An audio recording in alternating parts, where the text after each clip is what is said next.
Good morning. This is Dr. Perumal, Professor of Chemical Engineering from Eroda Sengundar Engineering College. Welcome you all for the session Components of Process and Instrumentation Diagram. So, first let me recall what is process flow diagram and the process and instrumentation diagram. So, last class we have studied process flow diagram consists of process instruments, equipments, and pipelines, and it is a graphical representation of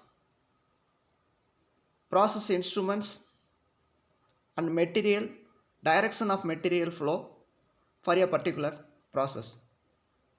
So whereas the process instrumentation diagram is an extension of process flow diagram which includes process equipments, pipelines, instruments, control systems, control loops, and interlocks interfaced with the system, and also it includes the safety precautions incorporated with the process. So if you are working in a ethanol fermentation plant,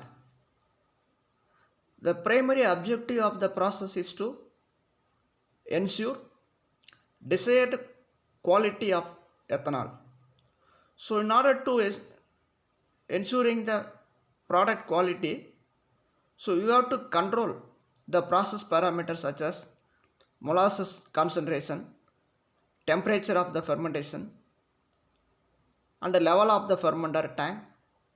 So everything. For that purpose, you have to install a level controller, temperature controller, and a flow controller. So these controllers has to be interlocked with each other to control the process to get optimum or desired quality of the product. So the process and instrumentation diagram consists of the location of the equipment. So what all are the pipelines connected to the equipments for upstream process and downstream process, and the control loops equipped with the system, with the fermenter, like level controller, flow controller, temperature controller.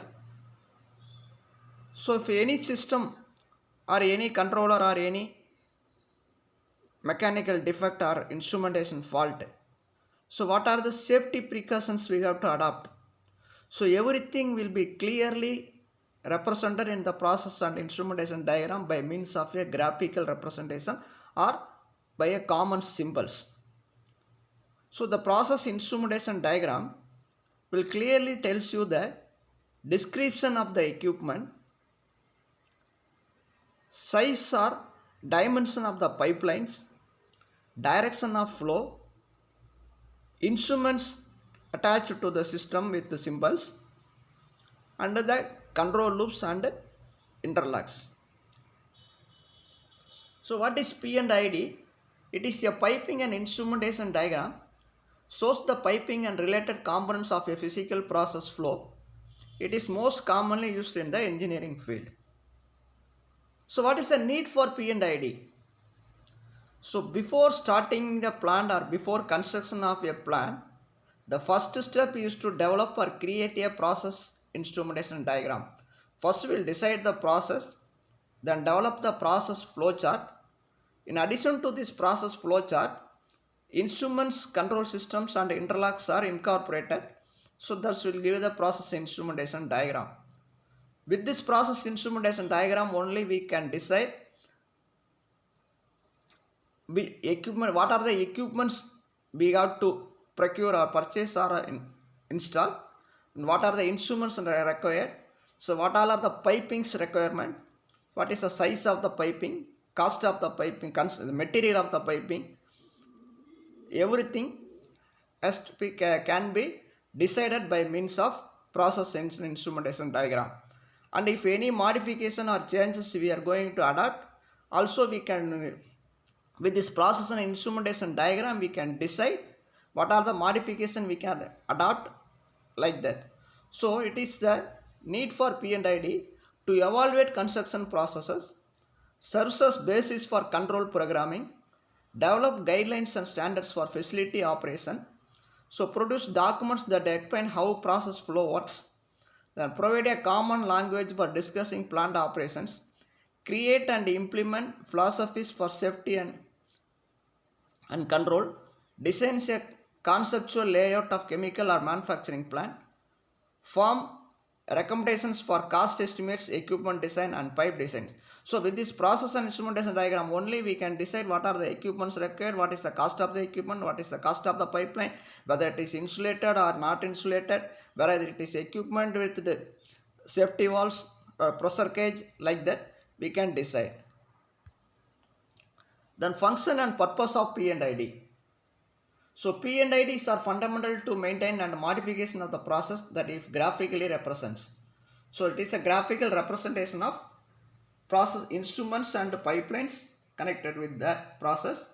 So all that at the design stage, diagram also provides the basics for the development. So with this process flow diagram only we can discuss with the safety measures. ASAP study we can do. If anything goes wrong or if anything deviates, if the process parameters not maintain, what will happen, so what are the precautions we have to adopt, what is the safety measures we have to install, like that we can discuss with the P&ID. Instead of going to the plant, we can sit in the control room, we can discuss with we can read the P&ID, we can do some modifications, we can do some adjustments, and we can analyze what will happen if it goes wrong or it is not maintained properly. So like that it is the P&ID can be properly utilized.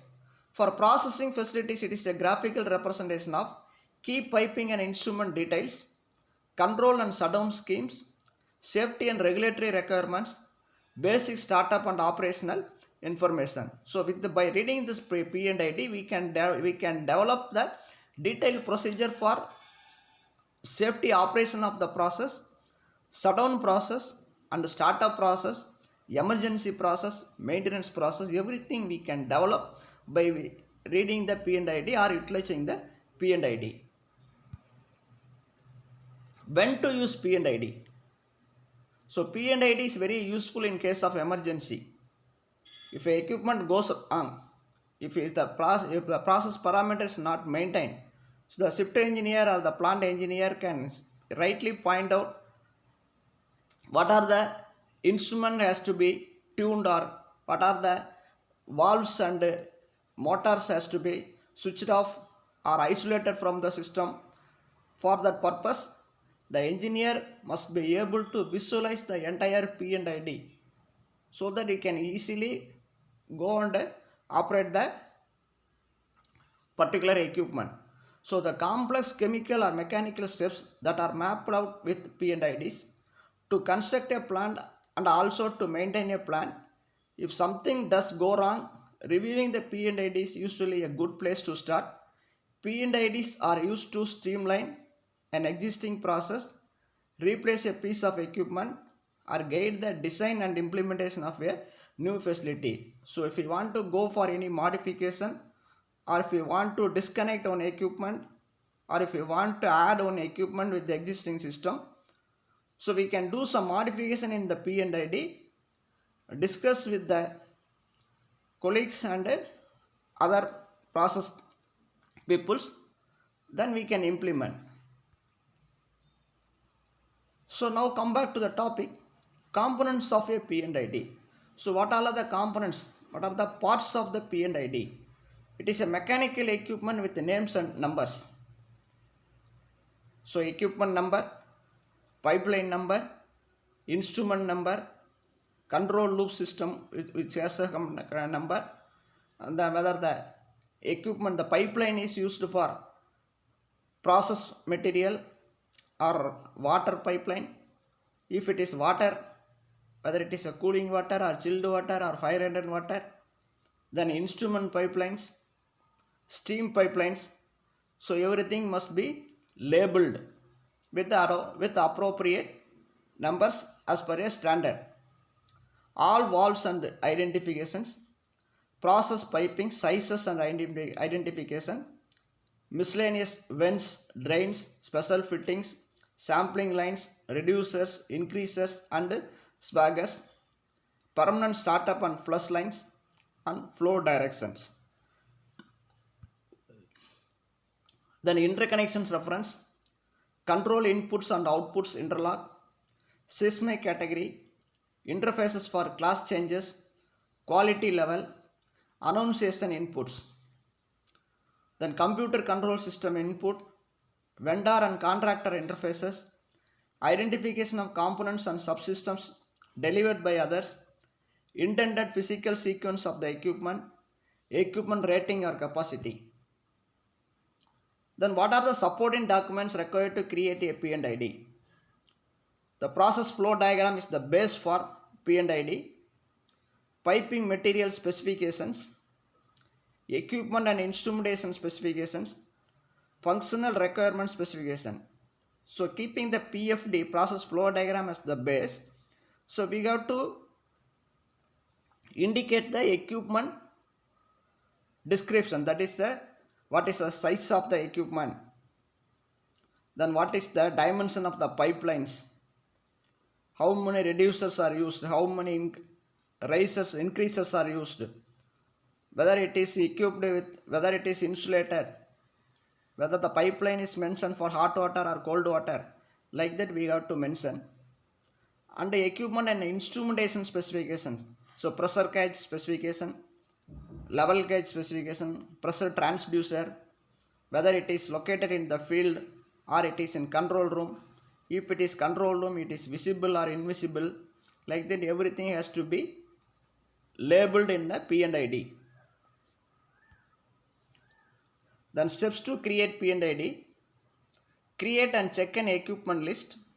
So what are the equipments needed for the process we have to prepare, and use the symbols within the library. For each and every equipments we have a specialized standard symbols, so this symbols has to be used for each and every equipment. Then connect pipes and equipment, then review the details with the trusted colleagues, walk through the process several times and search for inefficiencies, then share with the collaborators. So we have to take the list of equipments and we have to use the appropriate symbols, then connect the equipments with the pipelines, then thoroughly check the P&ID, discuss with the colleagues whether it is sufficient or insufficient, or we can go for some modification, and what is the future expansion required, like that. Then finally you finalize the P&ID and submit to the client. Thank you.